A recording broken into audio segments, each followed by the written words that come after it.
Finally দেখতে পাচ্ছ তোমরা, জাম থেকে অনেকক্ষণ পরে 1 ঘন্টার পরে, মিনিমাম 1 ঘন্টা ধরে দাঁড়িয়ে আছি।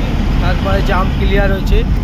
আগে রাস্তার কাজ হচ্ছিল, এবার এখান থেকে পুরো ফাঁকা, রাস্তা পুরো ফাঁকা হয়ে গেছে। এবার টান টান যাবো। এটা হচ্ছে তোমার বাঙিয়াটি, শ্রীরামপুর বাঙিয়াটি। চলো দেখি কত দূরে যাই।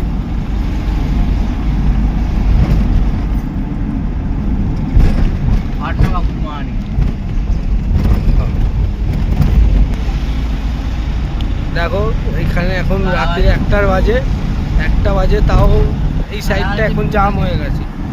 ওইখানে তোমার রাস্তার কাজ হচ্ছে বলে এইদিকে সব গাড়ি আটকে দিয়েছে, এদিকে পুরো জাম হয়ে গেছে। আর এই রোডটা পুরো ফাঁকা এখন পর্যন্ত তো ফাঁকা আছে। আগে দেখি কি হয়। ঠিক আছে, আগে গিয়ে দেখাচ্ছি কি হচ্ছে। ঠিক আছে।